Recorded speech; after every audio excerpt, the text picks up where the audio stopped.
What was it like fighting Bernard? Ooh, and I don't know if this is the stage I want to.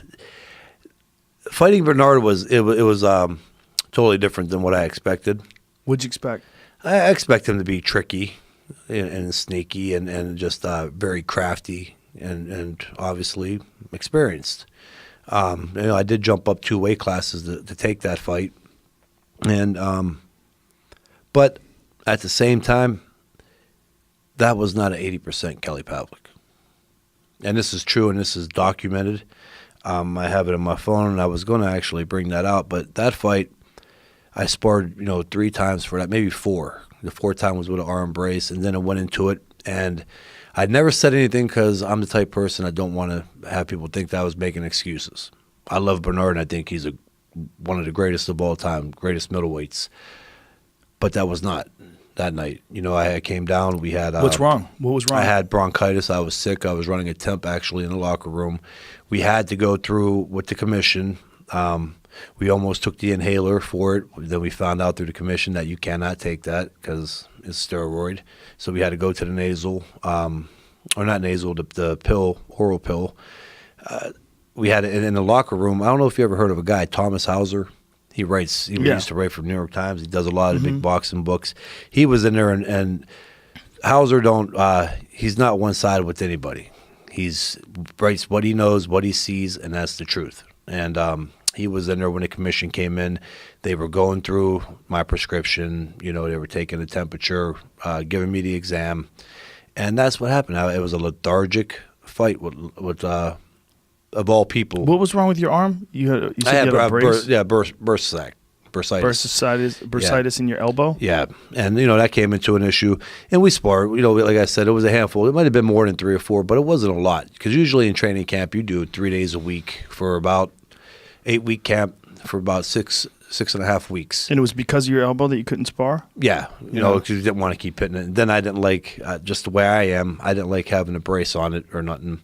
So that was an issue. And there was a lot of things that sometimes if you could go back and you wish you could do it over again, but there was a lot of other things going on why we didn't postpone the fight. First of all, it sold out, and the Youngstown people bought all the tickets. We had the issue with the Paul Williams fight, that it fell through. So I just came off fighting Gary Lockett, who was really not a well-known name, a household name.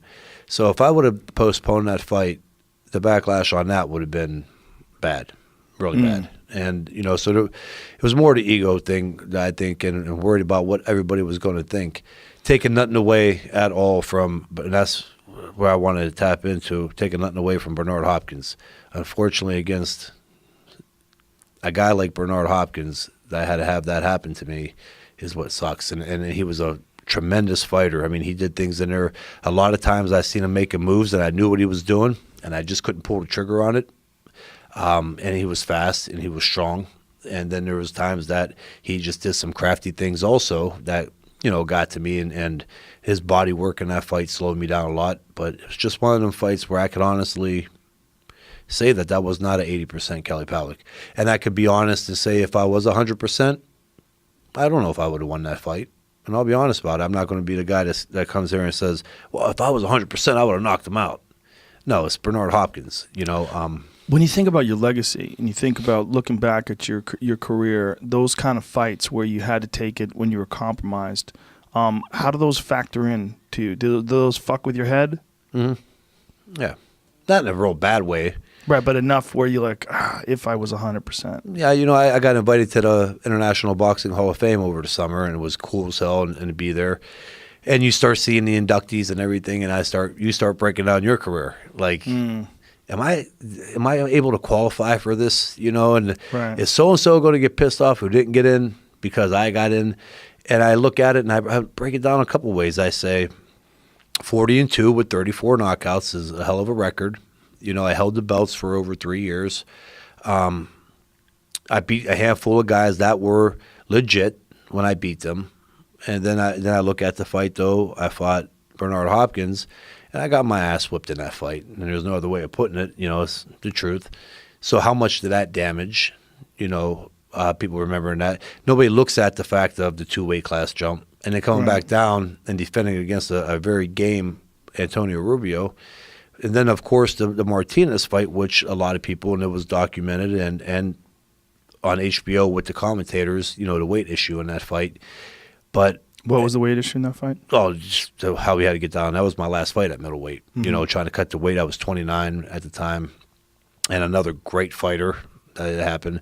It was tough with the weight. I really can't use that as an excuse though, because I don't know. But I know I was doing good in the 9th round. I did hit a wall. A lot of people try to use the cut, and I think even without the cut, the same result would have happened though. He would have boxed my ears off the last 4 rounds. It was just one of them things that there's nothing you could do.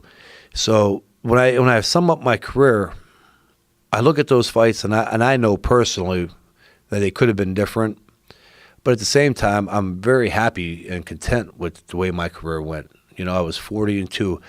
My last 4 fight, I won my last 4 fights. Before I retired, so I went out winning. And I was done with the sport. I truly was, and so I think right now I'm kind of content and happy with my career. Of course, I think anybody says could have been better, and I wish it was better. Yeah, maybe a little bit, but I'm not going to ever beat myself up over it.